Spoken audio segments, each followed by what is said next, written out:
પૂર્વ ધારાસભ્ય મહેશ વસાવાએ ભાજપમાંથી રાજીનામું આપ્યા બાદ તેઓની પ્રથમ પ્રતિક્રિયા સામે આવી હતી. તેઓએ ભાજપ પર પ્રહાર કર્યા હતા તો સામે જિલ્લા ભાજપ પ્રમુખે પણ નિવેદન આપ્યું હતું. ડેડિયાપાડાના પૂર્વ ધારાસભ્ય અને આદિવાસીઓના મસીહા ગણાતા છોટુ વસાવાના પુત્ર મહેશ વસાવાએ લોકસભા ચૂંટણી સમયે ભારતીય જનતા પાર્ટીનો ખેસ ધારણ કર્યો હતો, પરંતુ અચાનક જ ગત રોજ તેઓએ ભાજપમાંથી રાજીનામું આપી દેતા રાજકીય ક્ષેત્રે ખળભળાટ મચી જવા પામ્યો હતો. ત્યારે આજરોજ તેઓની પ્રથમ પ્રતિક્રિયા સામે આવી છે. તેઓએ જણાવ્યું હતું કે ભાજપે ભરૂચ અને નર્મદા જિલ્લામાં વિકાસ કર્યો નથી, માટે તેઓએ રાજીનામું આપ્યું છે અને આગળના સમયમાં તેઓ લોકોના કામ કરતા રહેશે. તો બીજી તરફ ભરૂચ જિલ્લા ભાજપ પ્રમુખ પ્રકાશ મોદીની પણ પ્રતિક્રિયા સામે આવી છે. તેઓએ મહેશ વસાવાના નિવેદન અંગે જણાવતા કહ્યું કે ભાજપના રાજમાં સ્ટેચ્યુ ઓફ યુનિટી બન્યું. તાજમહેલ નિહાળવા જેટલા લોકો નથી જતા, એનાથી વધુ લોકો સ્ટેચ્યુ ઓફ યુનિટી નિહાળવા જાય છે. એ જ ભાજપનો વિકાસ છે.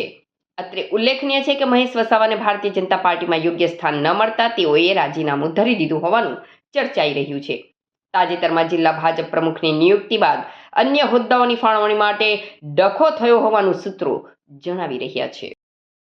સાહેબ, ભાજપમાંથી રાજીનામું આપવાનું કારણ કે ડાયરેક્ટ રાજીનામું આપવાનું મુખ્ય કારણ શું હોઈ શકે? ભાજપ ને તો વર્ષોથી અમે જાણીએ છીએ, કોંગ્રેસને બી જાણીએ છીએ અને બધા અમારી માન્ય છોટુભાઈ વસાવા એ લડત છે અમે લડ્યા છે.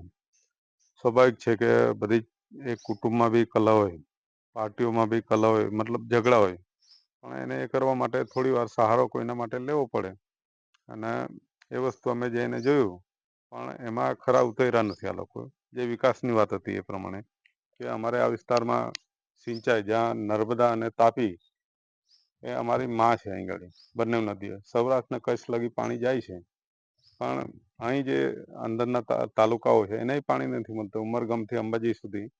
અને નર્મદા અને તાપીની વચ્ચે ડેડિયાપાડા, સાગબારા, નેત્રંગ, વાલિયા, ઝઘડિયા, ઉમરપાડા, માગરોળ, સોનગઢ આ બધા તાલુકા આવે છે, એને પાણી નથી મળતું, પીવાનું પાણી નથી.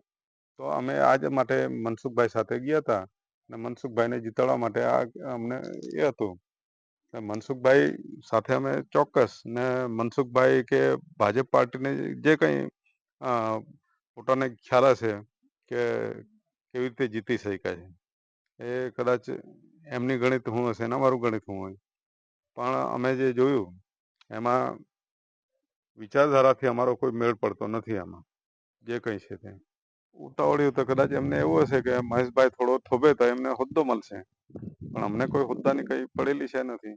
અમે જે આ જિંદગીમાં રાષ્ટ્રીય અધ્યક્ષ તરીકે અમે બની ચૂકેલા લોકો છે. અમે BTS બનાવ્યું, BTP બનાવ્યું, ભિલિસ્તાન વિકાસ મોરચા, જ્યારે અમે કોઈના કંઈ એ નહીં હતા, અમે સંઘર્ષની સામે લડીને સંઘર્ષ ઉભો કર્યો. ભાજપ છોડ્યાની બાદ આગળની રણનીતિ શું રહેશે? બસ લોકો માટે કામ કરવાનું, એના માટે જે રસ્તો હતો એના માટે આંદોલન કરવાનું, સિંચાઈ, શિક્ષણ, આરોગ્ય, રોજગારી, એના માટે લડીશું આગળ. તે બાબતે આજે તેમણે પ્રેસ કોન્ફરન્સ કરીને ભાજપ પર પ્રહાર કર્યો છે કે વિકાસની રાજનીતિ ભાજપ દૂર થઈ ગયું, માટે તેમણે ભાજપમાંથી રાજીનામું આપ્યું. આ અંગે શું કહેશો? ભાજપ જ્યારથી સત્તા પર આવ્યું ત્યારથી વિકાસ વિકાસ અને વિકાસ જ મંત્ર છે. એટલે તમે જોઈ શકશો કે જ્યારે કોંગ્રેસ સરકાર હતી ત્યારે દેશમાં પૂરતા હાઈવે પણ વિકસિત નહોતા. આજે સમગ્ર દેશમાં તમે કોઈ પણ સ્થળે જાઓ તો તમને હાઈવે ઇઝીલી તમે તમારું વ્હીકલ સ્પીડમાં જઈ શકે. ખાસ કરીને ભરૂચ અને નર્મદા જિલ્લામાં વિકાસ નથી થયો તેવું એમનું કહેવું છે. ભરૂચ જિલ્લામાં પણ સુંદર વિકાસ થયો છે. એમના નર્મદા જિલ્લામાં જ તમે લો તો સ્ટેચ્યુ ઓફ યુનિટી, આજે સમગ્ર વિશ્વના લોકો અહીં પ્રવાસ માટે આવે છે. જે તાજમહલ જોવા માટે જેટલી સંખ્યા નથી જતી એટલી સંખ્યા અહીંયા સ્ટેચ્યુ ઓફ યુનિટી જોવા માટે પધારે છે.